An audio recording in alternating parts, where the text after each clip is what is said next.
एक यतीम अपना सरपरस्त तलाश करता है। एक बच्चा अपने बाप को अपना सरपरस्त मानता है, और दुनिया में बहुत सारे ऐसे हैं जो किसी न किसी को अपना मददगार मानते हैं। मुलाजिम सेठ को अपना मददगार मानता है, गरीब मालदार को अपना मददगार मानता है। लेकिन आप देखें कुरान क्या कह रहा है, और मैं पूरे दावे के साथ आपके सामने ये बात पेश करने में हक बजानिब हूं, किसी वली को किसी सरमाएदार के दरवाजे पर या शाहाने वक्त के दरवाजे पर जाते हुए आप नहीं देखोगे। मुझे कोई बता दे कि सुल्तानुल हिंद गरीब नवाज किसी बादशाह के दरवाजे पर गए हों। आप जरा सोचें, इदारा हम लोग भी चलाते हैं, और आपके शहर में सुन्नी दावत इस्लामी के कई इदारे चल रहे हैं। हमारे साथियों को आपसे अपील करनी पड़ती है, चंदा दीजिए। 100 बच्चे, 50 बच्चे, 150 बच्चे मदरसे में पढ़ाने के लिए रखे हैं। उनके 3 टाइम के साल भर के खाने के लिए, इंतज़ाम के लिए एक एक के पास जाना पड़ता है, और उनसे चंदा लेकर उन बच्चों के खाने का और तनख्वाह का इंतज़ाम करना पड़ता है। लेकिन मुझे कोई ये साबित कर दे कि ख्वाजा के दर पर 50 आदमियों का खाना नहीं, हज़ारों इंसान अगर आ जाएं तो उनका लंगर भी बढ़ता था, जब थे तब भी और आज भी।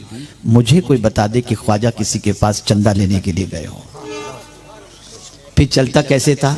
यही आयत जहन में रखिएगा, इसलिए कि हम नमाज के अंदर दुआ तो करते हैं, इहदिनस सिरातल मुस्तकीम, हमको सीधे रास्ते पर चला, सिरातल लज़ीना अनअमता अलैहिम, उनके रास्ते पर चला जिन पर तेरा इनाम नाजिल हुआ। लेकिन हम करते क्या हैं? वली के रास्ते पर चलने की कोशिश नहीं करते। वली की करामतें बयान करके या वली की करामतें सुनकर उनकी मोहब्बत का चिराग अपने सीने में रोशन करते हैं। ये अच्छी बात है कि उनकी अजमतें इस एतबार से दिल में बैठती हैं, लेकिन कुरान का तकाजा ये है, हदीस का तकाजा ये है कि ये अल्लाह वाले किस रास्ते पर चलकर साहिब करामत बने, उस रास्ते के तुम भी मुसाफिर बन जाओ। अब आप देखें वली की ताकत कितनी अजीम होती है और क्यों होती है।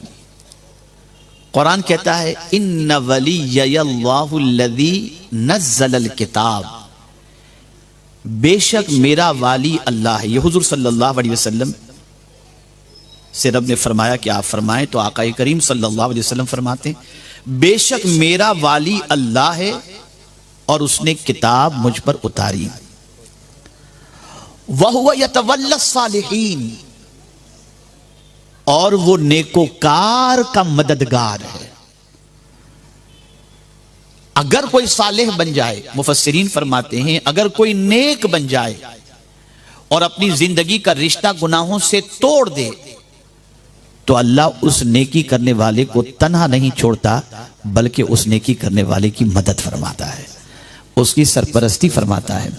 मेरे प्यारे आका सल्लल्लाहु ताला अलैहि वसल्लम के प्यारे दीवानों, अब मैं आपको बताऊं किस तरीके से मदद फरमाता है और किस तरीके से करम की नजर फरमाता है। एक मियां बीवी रास्ते से गुजर रहे थे और एक बुजुर्ग भी उस रास्ते से गुजर रहे थे। बुजुर्ग जब रास्ते से गुजर रहे थे तो बारिश का मौसम था। चलते चलते पैर से थोड़ा सा कीचड़ उछला और वो जो मियां बीवी चल रहे थे उनमें से बीवी के कपड़े पर वो जाकर के कीचड़ के कुछ छींटे लगे। बीवी गुस्से में बुजुर्ग से कहने लगी, तुम्हें दिखता नहीं है, तुम अंधे हो गए हो। जो उसको कहना था उसने बकवास की। लेकिन जब शौहर ने अपनी बीवी के कपड़ों को और उसके गुस्से को देखा, उसकी नाराजगी को देखा, तो उसने कुछ नहीं किया, उसने वो बुजुर्ग को तमाचा मार दिया।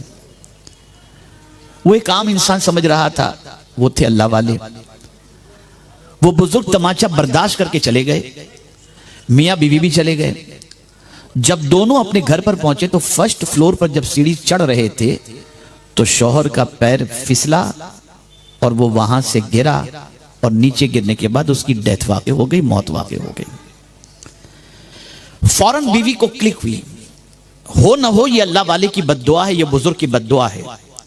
मोहल्ले वालों से कहती है कि बुजुर्ग की बद्दुआ लग गई। एक मरतबा दुरूद शरीफ पढ़ी। अल्लाहुम्मा सल्ली अला सय्यिदिना व मौलाना मुहम्मदिन मादिनिल जूदि वल करम व आलिहि व अस्हाबिहि व बारिक वसल्लम। हो न हो ये बुजुर्ग ने बद्दुआ दी है जिसकी वजह से मेरा शौहर मर गया। शहर वालों को जमा किया, मोहल्ले वालों को जमा किया, जाओ बुजुर्ग से कहो कि दुआ करने फिर से जिंदा हो जाएंगे। वो पहुंचे बुजुर्ग के पास, बाबा ये आपकी बद्दुआ थी जिसकी वजह से मेरा शौहर और हमारे मोहल्ले का ये आदमी मर गया। कहा वल्लाह मैंने कोई बद्दुआ नहीं दी। तवज्जो चाहूंगा, वो बुजुर्ग फरमाते बद्दुआ देना हमारा काम नहीं, मैंने बद्दुआ नहीं दी। कहा फिर मरा कैसे? जवाब सुनिए। वो बुजुर्ग फरमाते हैं कि इसकी बीवी को मेरे पैर से कीचड़ उछल करके उसके कपड़े पे लगा तो इसका आशिक बर्दाश्त न कर सका और उसने मुझे तमाचा मारा। तो मेरा भी तो कोई महबूब है ना, जब इसने मुझे मारा तो मेरे महबूब ने भी गवारा नहीं किया। यह है अल्लाह वालों की पोजीशन। मेरा ये जुमला जिंदगी भर याद रखिएगा, कभी भूलिएगा नहीं, कभी मत भूलिएगा। आलिम के पास जाओ तो जबान को लगाम दो, आलिम के पास जाओ तो जबान को लगाम दो, और वली की बारगाह में जाओ तो दिल को लगाम दो। इसलिए कि खुद हुजूर सल्लल्लाहु अलैहि वसल्लम इरशाद फरमाते हैं इत्तकू बिफिरासतिल मुमिन फइन्नहु यंजुरु बिनूरिल्लाहि तआला। मोमिन की फरासत से डरो कि वो अल्लाह के नूर से देखता है। मेरे प्यारे आका सल्लल्लाहु तआला अलैहि वसल्लम के प्यारे दीवानों, थोड़ा सा और आगे बढ़ करके देखें। जब सुल्तान महमूद गजनवी सुल्तान सलाहुद्दीन अय्यूबी जब मस्जिद अक्सा आजाद कराते हैं और उसके बाद वहां इबादत और रियाजत में मसरूफ होते हैं, तो किसी ने आकर के कहा कि एक बहरी जहाज तुम्हारे मुकाबले के लिए रवाना हो चुका है और उस जहाज के अंदर काफी फौजी हैं जो तुम्हें शिकस्त देकर फिर से बैतुल मुक़द्दस तुमसे छीन लेंगे। सुल्तान सलाहुद्दीन अय्यूबी बेसरो सामानी के आलम में थे, उन्होंने कुछ नहीं किया। क्या किया मालूम है? पूरी रात रोते रहे, सजदे में रोते रहे, बारगाहे समदियत के अंदर गिड़गिड़ाते रहे।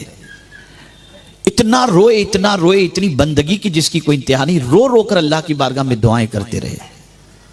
सुबह को मस्जिद के दरवाजे के बाहर जब उन्होंने देखा तो एक नूरानी चेहरे वाले बुजुर्ग थे। उनको देखते ही उनका दिल कह उठा कि ये कोई अल्लाह के वली हैं। उन्होंने सलाम किया और अपनी परेशानी का जिक्र किया कि हुजूर मुझे इत्तला मिली है कि बहरी जहाज आ रहा है और उसके अंदर बहुत ज़्यादा फौजी हैं जो मुझसे फिर बैतुल मुक़द्दस आज़ाद करवा लेंगे, बस आप करम की नज़र फरमाएं। अब जवाब सुनिए। वो बुजुर्ग फरमाते हैं सलाहुद्दीन, कल की रात के तुम्हारे आंसुओं ने उस बहरी जहाज को डुबा दिया है। कल की रात के तुम्हारे आंसुओं ने बहरी जहाज को डुबो दिया है। बाद में पता चला कि जो फौजी जहाज के अंदर आ रहे थे वो पूरा जहाज ही डूब गया। ये है वहुव यतवल्लस सालिहीन, नेकों की मदद करने वाला अल्लाह अज़्ज़ व जल्ल है।